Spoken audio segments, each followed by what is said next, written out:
Assalamualaikum warahmatullahi wabarakatuh. Waalaikumsalam. Alhamdulillahi rabbil alamin.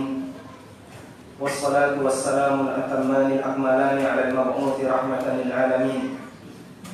Wa ashhadu an la ilaha illallah wahdahu la syarika lah. Wa ashhadu anna Muhammadan 'abduhu wa rasuluh. Sallallahu alaihi wa ala alihi wa sahbihi wa sallama tasliman katsira. Tsumma amma ba'd. Alhamdulillah, puji syukur kita haturkan kehadirat Allah Azza wa Jalla. Dialah zat yang memberikan kita penjagaan baik lahir maupun batin. Allah Subhanahu wa ta'ala memberikan penjagaan terhadap lahiriah kita, sehingga Allah memberikan kita kesehatan. Kita berani berkumpul, dan meskipun sebagian orang takut untuk berkumpul kajian karena masalah corona, dan Allah jadikan kita sebagai muslim ahlu sunnah, yang itu merupakan penjagaan batin bagi kita, sehingga Allah memberikan kita penjagaan lahir maupun batin. Insya Allah di kesempatan kali ini kita akan membahas tentang antara mukmin atau gimana kalian, antara ibadah dengan muamalah. Baik, mungkin mukadimah yang saya sampaikan tidak melebihi isya, sehingga nanti kesempatan setelah salat isya bisa kita manfaatkan untuk membacakan beberapa masukan dari para jamaah. Antara muamalah dan ibadah, ada apa antara muamalah dengan ibadah? Hadis yang dengan Allah Subhanahu wa ta'ala. Dua hal ini adalah bagian yang sangat kontras dalam kehidupan manusia. Yang pertama, ibadah. Apa itu ibadah? Ibadah maknanya adalah al-khudu' wa tadallul wal istislam, merendahkan diri dan tunduk serta pasrah di hadapan Allah Subhanahu wa ta'ala. Sedangkan muamalah prinsipnya adalah bagaimana agar orang bisa mendapatkan keuntungan dunia. Untuk bisa disebut ibadah, maka ada dua syarat yang harus dipenuhi. Yang pertama, dilihat dari cara dalam melakukannya. Maka kegiatannya harus kegiatan yang dicintai oleh Allah Subhanahu wa ta'ala. Sebagaimana definisi yang pernah disampaikan oleh Syekhul Islam, beliau mengatakan al-ibadatu ismun jami'un likulli ma yuhibbuhullah wa yardah minal aqwal wal af'al adh-dhahirah wal batinah. Ibadah adalah semua amalan maupun ucapan yang lahir maupun yang batin yang dicintai dan diridai oleh Allah Subhanahu wa ta'ala. Kemudian syarat yang kedua, di situ harus memenuhi fungsi ibadah, yaitu dalam rangka untuk mengagungkan Allah Subhanahu wa ta'ala dan merendahkan diri di hadapan Allah. Jika salah satu di antara dua unsur ini tidak terpenuhi, maka kegiatan itu tidak bisa disebut ibadah. Ada orang yang secara lahiriah dia melakukan aktivitas ibadah, namun ketika dia melakukannya diiringi dengan perasaan ujub dan takabur, diiringi dengan perasaan riya, maka lahiriahnya ibadah, tapi tidak ada fungsi ibadah di sana. Contoh, ada orang yang haji atau umroh dengan maksud untuk menaikkan derajat dan status sosial. Kamu kalau ingin dihargai oleh masyarakat berangkat haji, nanti pulang tambah nama. Yang aslinya namanya Paijo, begitu pulang jadi Haji Muhammad Paijo. Status sosialnya naik karena dia sudah haji. Ketika dia melakukan ibadah haji, zahirnya ibadah, tapi pada saat di situ tidak ada unsur pengagungan kepada Allah, yang ada adalah pengagungan terhadap dirinya sendiri, maka yang seperti ini tidak disebut sebagai ibadah. Sebaliknya, ada orang yang fungsi ibadahnya ada. Di situ ada unsur pengagungan kepada Allah dan merendahkan diri di hadapan Allah, namun dengan tata cara yang tidak pernah Allah cintai. Contohnya, seperti praktek yang dilakukan oleh orang sufi. Dia menari mabuk cinta, seperti yang diajarkan oleh Jalaluddin Rumi. Sebelum dia menari, maka dia minta restu dulu terhadap gurunya. Setelah dikasih restu, lalu dia berputar-putar di arena, dia menari. Ketika ditanya, apa tujuan Anda melakukan seperti ini? Ini adalah bentuk pengagungan saya kepada Allah, ketundukan saya di hadapan Allah Subhanahu wa Ta'ala. Padahal apakah ada dalil kalau Allah mencintai kalian? Ada juga orang yang beribadah dengan cara joget-joget, sambil membaca sholawat atau sambil membaca pujian-pujian. Ketika dia ditanya mengenai maksud dan tujuannya, mereka menjawab, ini dalam rangka untuk mengagungkan dan memuliakan Allah. Apakah Allah mencintai jogetan? Sejak kapan Allah mencintai aktivitas joget? Sehingga dari sisi fungsi dan tujuannya ada unsur pengagungan kepada Allah. Tapi dari sisi praktek kegiatannya, dia tidak melakukan perbuatan yang dicintai oleh Allah Subhanahu wa Ta'ala. Karena itulah jika dua hal ini terpenuhi, maka aktivitas manusia bisa disebut sebagai ibadah. Selanjutnya hadirin yang Allah, melihat dari tujuannya, kita beribadah kepada Allah, tujuan besar kita adalah untuk bisa mendapatkan kebahagiaan di akhirat. Makanya orang bilang ibadah itu agar orang bisa mendapatkan bekal ketika menghadap Allah Ta'ala, sehingga nanti dia bisa berbahagia di akhirat. Di antara bapak ibu yang tahu akhirat angkat tangan. Ada yang tahu akhirat? Enggak, kita buta akhirat. Kita nggak ngerti akhirat, kita buta akhirat, dan kita juga nggak ngerti bagaimana cara berbahagia di akhirat. Sehingga satu-satunya cara agar kita bisa mendapatkan kebahagiaan di akhirat adalah ikuti manusia yang paham akhirat. Siapa beliau? Rasulullah SAW. Dari sinilah para ulama mengatakan bahwa manusia itu tidak diperbolehkan berkreasi dalam melakukan ibadah, karena tujuan ibadah itu untuk kebahagiaan yaumil akhir. Dan manusia nggak ngerti hari akhir. Dia juga nggak ngerti bagaimana caranya untuk berbahagia di yaumil akhir. Sehingga untuk masalah ini ikuti saja orang yang paham akhirat, yaitu Nabi Sallallahu Alaihi Wasallam. Makanya fungsi Nabi diutus oleh Allah adalah untuk menjelaskan kehidupan yang kedua dan bagaimana caranya agar manusia bisa berbahagia di kehidupan yang kedua. Sehingga kalau manusia dikasih kebebasan, silahkan Bapak Ibu melakukan kreasi apapun dalam masalah ibadah, terserah, yang penting pokoknya khusyuk. Sehingga orang ketika beribadah boleh berkreasi. Berarti mereka nggak butuh Nabi, karena mereka bisa berkreasi. Mengingat bagian ini tidak mungkin dijangkau oleh logika manusia, maka Allah mengutus para Nabi untuk menjelaskan kepada mereka seperti apa toh akhirat. Lalu bagaimana caranya agar kita bisa menghindarkan diri kita dari neraka dan mendekatkan diri kita ke surga.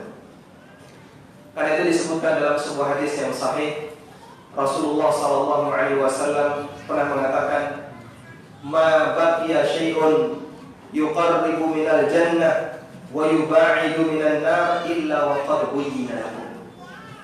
Gak ada satupun yang bisa mendekatkan manusia ke surga atau menjauhkan manusia dari neraka kecuali telah dijelaskan kepada kalian. Dan itulah fungsi Allah mengutus seorang Nabi dan Rasul. Makanya dalam urusan ibadah kita punya prinsip, ikuti saja panduannya dan jangan berkreasi. Berkebalikan dengan itu adalah masalah muamalah. Kita melakukan banyak aktivitas muamalah, ada jual beli, ada sewa menyewa, ada bekerja menjadi karyawan, ada akad bisnisnya, pesan untuk diproduksi barang, dan aneka transaksi yang lainnya. Saya mau tanya, keuntungan itu bisa nggak diprediksi? Nggak bisa. Keuntungan bisa nggak diprediksi? Anda pulak kerupuk di Sampang, dibawa ke Pamekasan, pulak 10.000, di Pamekasan dijual 20.000, biaya transport sekian ribu. Oh, berarti saya kurang lebih untung sekian. Bisa nggak itu? Bisa.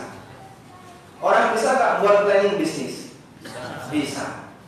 Maka bagian ini bisa dijangkau oleh logika manusia. Jangankan yang muslim, kafir lebih pintar dalam masalah ini. Sehingga meskipun mereka nggak punya nabi dan tidak mengakui keberadaan nabi, mereka bisa mengukur tentang planning bisnis. Mereka bisa memperhitungkan kira-kira neraca keuangan untuk sebuah bisnis seperti apa. Ya itu, dia bisa seperti itu. Makanya bagian ini syariat tidak menjelaskan mengenai teknis. Bahkan Nabi SAW menyerahkan kepada manusia. Dalam hadis riwayat Tabrani beliau bersabda, "Antum a'lamu bi umuri dunyakum." Kalian lebih paham tentang urusan dunia kalian. Maksudnya adalah tentang masalah praktek urusan dunia kalian. Kalau misalnya Bapak Ibu ditanya, sebutkan satu contoh akad yang disunnahkan oleh Nabi SAW. Sebutkan satu contoh akad yang disunnahkan Nabi SAW. Nah, sunnah nggak ada. Akad apa yang disunnahkan Nabi SAW? Jual beli sudah ada sejak zaman jahiliyah. Yang saya maksud disunnahkan itu sebelum beliau jadi Rasul, orang nggak kenal. Akad nikah. Depan satu akad nikah, nanti yang sebelah sana akad nikah, tengah akad nikah, yang timur juga akad nikah, 4 kali ya.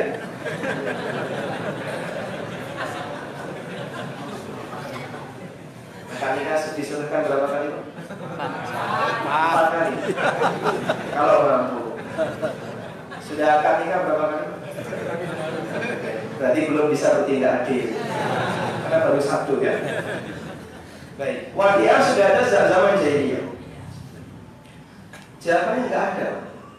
Tidak ada akad yang diajarkan oleh Nabi SAW.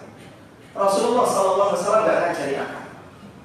Sehingga kalau kita ditanya, sebutkan contoh akad yang diajarkan Nabi SAW, Anda mau jawab apapun, hanya ada 2 kemungkinan.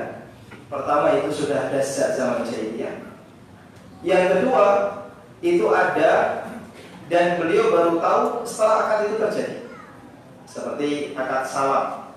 Begitu beliau tiba di kota Madinah, penduduk Madinah sudah terbiasa melakukan akad salam. Sehingga Nabi SAW nggak ngajari akad. Karena akad dan muamalah itu masuk dalam ranah kegiatan duniawi, masalah muamalah.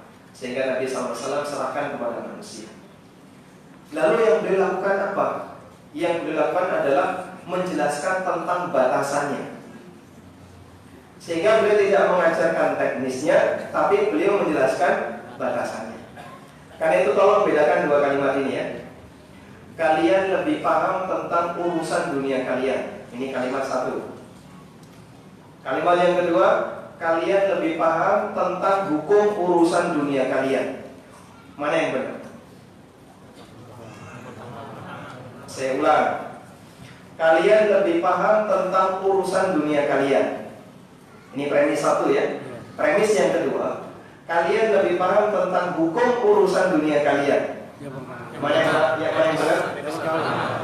Siapa yang lebih paham tentang hukum urusan dunia? Rasulullah SAW. Sehingga kalau masalah teknis urusan dunia, praktisi lebih paham.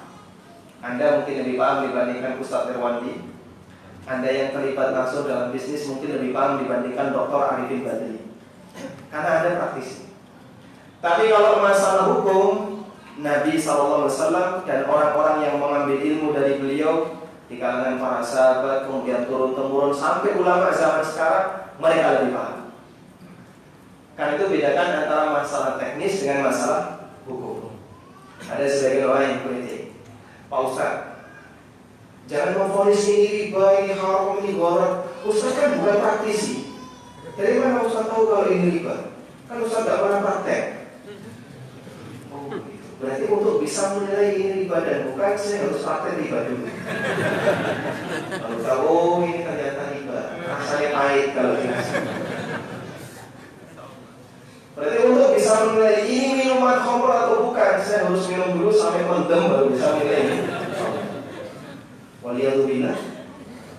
Makanya jamaah di belakang Allah, untuk bisa menilai hukum, orang tidak harus terjun dalam sebuah masalah. Dia bisa mendapatkan cerita atau informasi dan data yang dia sampai atau yang dia dapatkan dari penanya.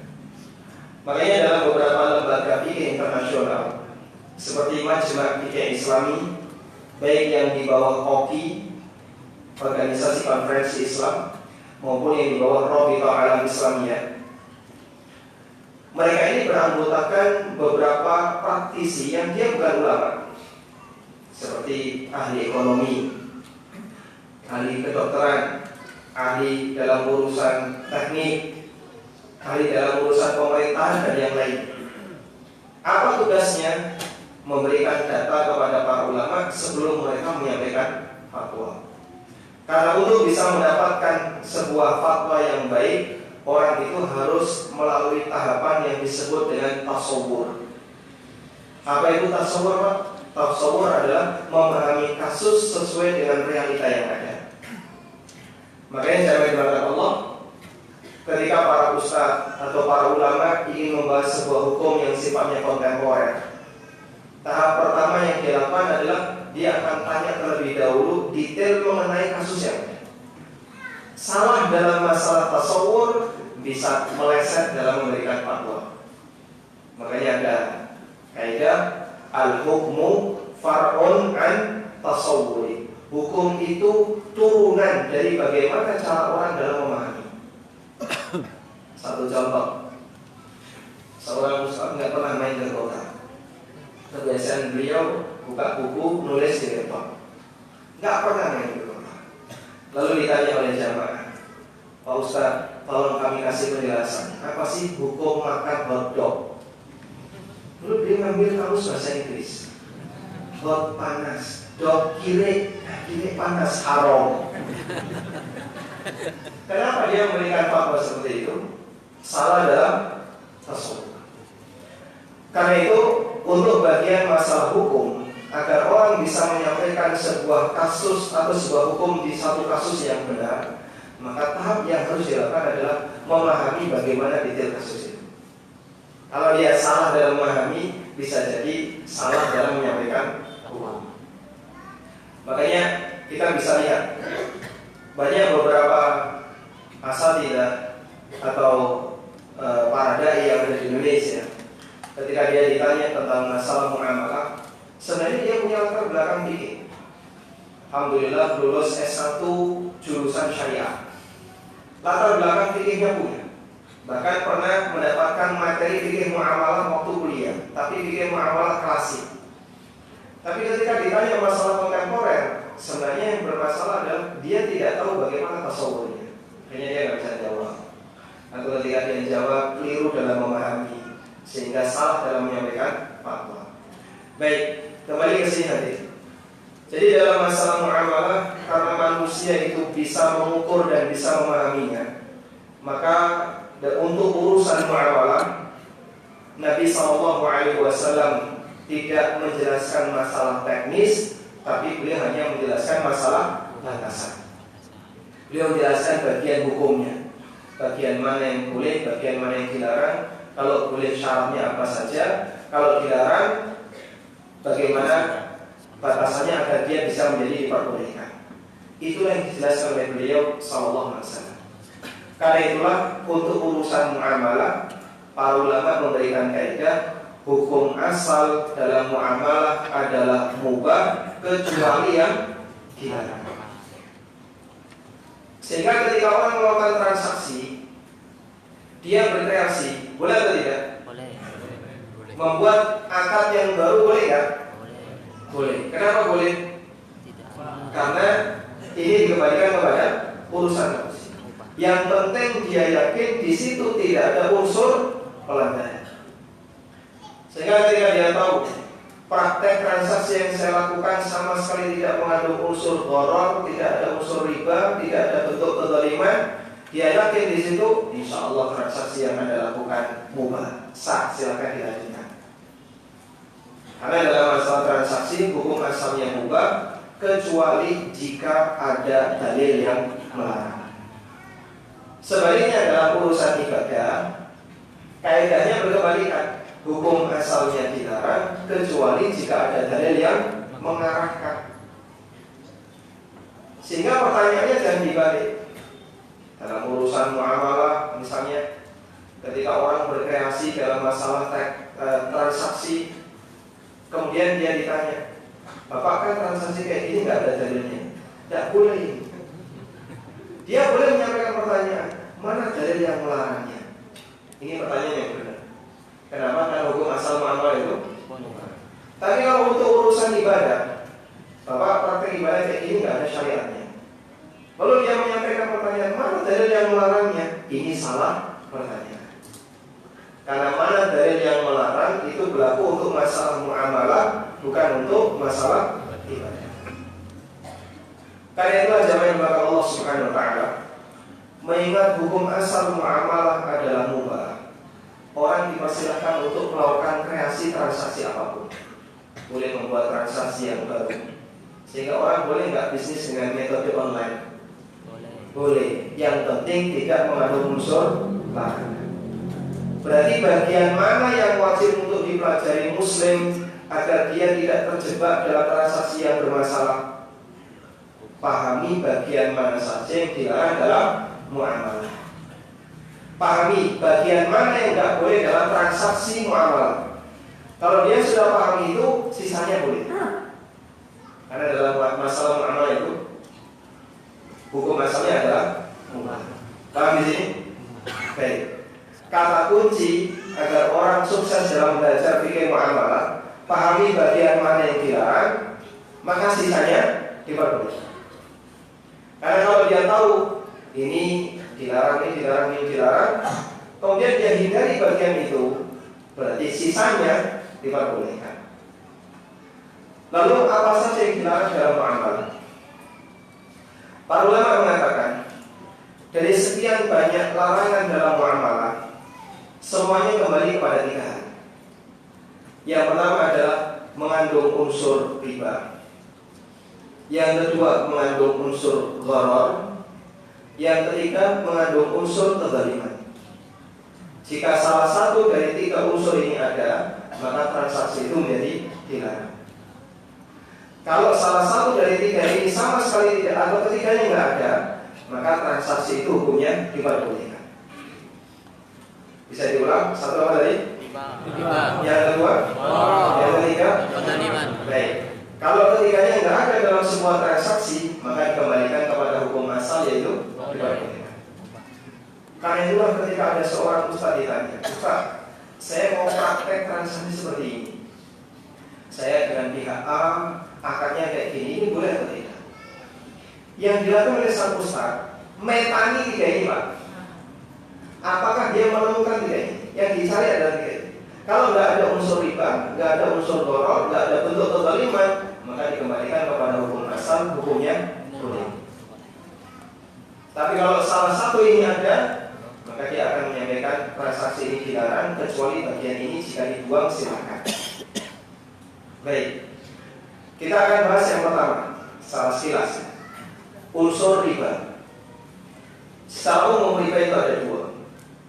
Yang pertama adalah riba utang piutang. Yang kedua riba jual beli. Apa itu riba utang piutang? Riba utang piutang adalah keuntungan yang disebabkan karena akad utang. Berarti riba ini hanya ada dalam akad utang piutang. Kalau bukan akad utang piutang, kalau menghasilkan keuntungan, berarti tambahan dan keuntungan itu bukan riba. Saya ulang ya. Riba utang dari apa? Keuntungan yang didapatkan karena transaksi utang. Berarti riba ini hanya ada dalam akad utang. Karena itu jika akadnya bukan utang piutang, lalu menghasilkan keuntungan, maka keuntungan itu bukan riba. Maka insyaallah, saya kasih contoh. Saya datang ke rumah Bapak. Punya motor Pak? Punya. Saya pinjam motor Bapak boleh? Oh silahkan. Tapi itu lihat tankinya kosong. Jalan 5 meter mengacau. Baik, saya pinjam Pak ya silahkan. Tapi syaratnya satu, nanti kalau balik tanki wajib penuh. Siap. Akhirnya motor saya tahu. Saya ke pom, kemudian saya isi, tak pakai sehari. Sebelum saya mengembalikan motor, saya ke pom dulu, saya isi penuh, kemudian baru saya kembalikan. Sudah? Akad seperti ini boleh atau tidak? Tidak boleh. Riba. Tidak boleh. Yang mengatakan boleh angkat tangan. 1, 2, 3, 4. Yang mengatakan nggak boleh. Masya Allah. Jumhur mengatakan tidak boleh. Kenapa nggak boleh? mengandung unsur keuntungan. Syarat Ada keuntungan. syarat. Bukan hutang piutang. Boleh karena bukan hutang piutang. Baik. Akarnya di sini hutang atau bukan? Pinjam juga. Hutang atau bukan? Hutang, pinjam. Hutang. Ya. Baik. Sewa. Pinjam. Pinjam Pinjam dengan hutang bedanya apa?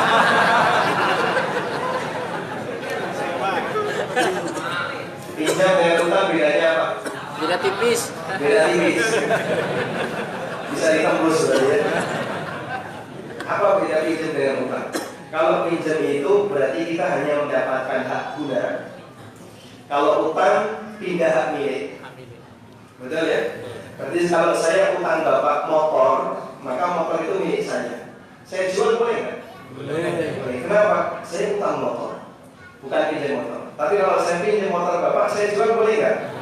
Kriminal. Ini menggelapkan dan tahu. Baik, dalam kasus tadi utang atau pinjam? Pinjam. Sehingga karena akarnya bukan utang piutang, beliau minta manfaat boleh nggak? Nggak boleh. No. Akarnya bukan utang piutang, akarnya pinjam, tapi beliau minta manfaat. Nggak boleh riba. Ribanya di mana? Ya itu. Kita keuntungan bensin. Bensin penuh. Baik. Begini, kalau saya pinjam motor bapak, kemudian bapak minta tolong 30.000 bayar, boleh nggak? Sewa. Namanya apa? Sewa. Berarti akad tadi itu adalah akad sewa. Saya pinjam motor beliau sehari, dibayar pakai bensin sepenuh tangki. Namanya apa? Sewa. Maksudnya apa? Samar. Tersirat tersembunyi, bensinnya disembunyikan. Karena kalau ditaruh luar, maksudnya gimana tersembunyi? Dia nggak ngomong sewa. Apakah akad itu harus ngomong sebagaimana nama akad? Harus atau tidak? Anda coba mampir ke penjual apa itu, gorengan atau penjual bakso. Pak, saya minta dibungkusin 2. Setelah dibungkus 2, dikasihkan lari Anda. Dikejar nggak? Dikejar. Kenapa dikejar? Tadi ada bilangnya minta. Ini Pak, buktinya saya rekam. Saya minta dibungkuskan 2. Setelah dia dapat, lari. Bisa dicoba. Artinya apa di sini? Meskipun dia ngomong minta, tapi terhitung beli. Karena itu ada kaidah yang mengatakan al-aslu fil uqud bil makna la bil mabani. Hukum asal dalam akad itu bukan melihat bagaimana pengucapannya, tapi yang dilihat adalah maksud dan tujuan. Sehingga kalau dia pun mengucapkan minta, dia mengucapkan minta tapi maksudnya adalah untuk beli, dan orang sudah paham kalau seperti ini maknanya adalah akad jual beli, dia tetap harus bayar. Sebagaimana ketika ada orang yang dia mengucapkan pinjam tapi disuruh bayar, itu artinya apa? Sewa. Sewa. Jika kalian tahu, Mas mobil ini boleh tak pakai nggak mobil? Silakan. Sehari berapa? 300. Dia pakai mobil, dia nggak ngomong sewa. Saya pakai, suruh bayar 300. Berarti akannya apa? Sewa. Maka ada keuntungan di sini, hukumnya boleh atau tidak? Boleh. Kenapa?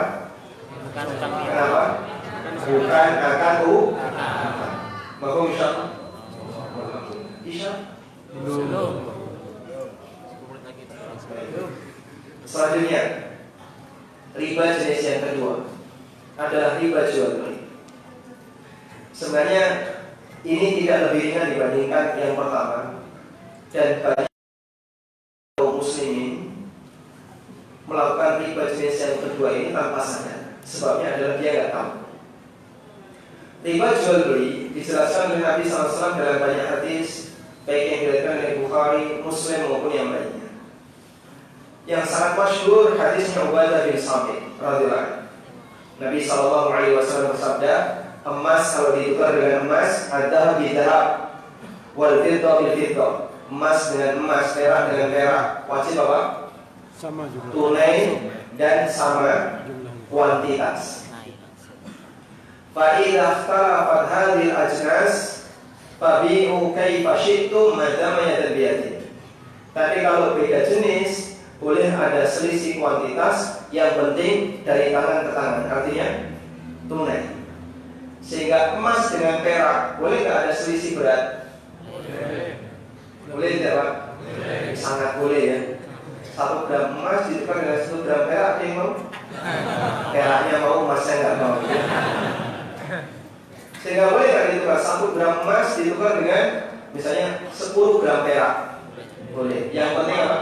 Boleh. Kias dengan ini adalah mata uang yang berbeda jenis. Misalnya rupiah dengan real atau rupiah dengan dolar. Boleh ada selisih. 1 real ditukar dengan 4.000 rupiah atau 1 dolar ditukar dengan 14.000 rupiah. Boleh ada selisih. Yang penting dilakukan secara tunai.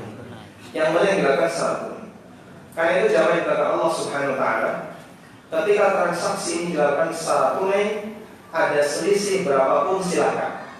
Masalah harga kembali kepada kesepakatan. Nabi SAW tidak menentukan nilainya, tapi beliau ngasih batasan yang penting itu kasus pelanggaran yang terjadi. Saya sangat yakin pelakunya nggak punya niat jahat, tidak punya keinginan untuk berbuat maksiat, tapi dia melakukan itu murni karena dia nggak tahu. Bahkan pelakunya orang soleh yang bisa jadi sudah kenal sunnah, tapi nggak tahu kalau itu riba, itu dilakukan. Melihat kejadian ini dengan mata saya sendiri ketika di Jeddah. Para jamaah umroh sebelum ke bandara Jeddah mampir ke mana? Ornis. Ngapain Pak? Belanja. Ya, lempar jumroh real. Ada bakso Mangudin, toko angin murah, dan aneka toko-toko yang berbahasa Indonesia. Saya nggak jumpa pakai bahasa India atau pakai bahasa Urdu, karena orang Pakistan, orang India nggak mampir situ, langsung bablas ke bandara. Indonesia aja yang mampir situ. Yang terjadi begini, ada jamaah yang kehabisan real, kehabisan rupiah, tapi dia mau belanja. Utang temennya, saya utang 100 real. Nanti kalau sudah sampai di Indonesia, tak bayar pakai rupiah dengan kurs waktu bayar. Apa hukum transaksi? Hukum transaksi ini riba nasiah. Meskipun pelakunya sudah gundul, harus umroh ya, orang soleh, bahkan bisa jadi jenggotan. Tapi karena dia nggak ngerti, dia melakukan, dan itu perbuatan riba nasiah. Kenapa riba nasiah? Karena hakikatnya ketika orang menerima real dan nanti akan bayar dalam bentuk rupiah setelah di tanah air, berarti ada selisih waktu kan ya? Ada. Itu adalah akad sarf yang tidak tunai, tukar menukar uang yang tidak tunai, dan itu masuk dalam kategori riba nasiah. Bapak insyaallah. Baik. Tempat yang dapat pas. Wallahu ta'ala alam. Insyaallah kita sambung setelah salat Isya. Wassallallahu ala nabiyyina Muhammadin wa ala alihi wa sahbihi wa sallam wa akhiru da'wana alhamdulillahi rabbil alamin.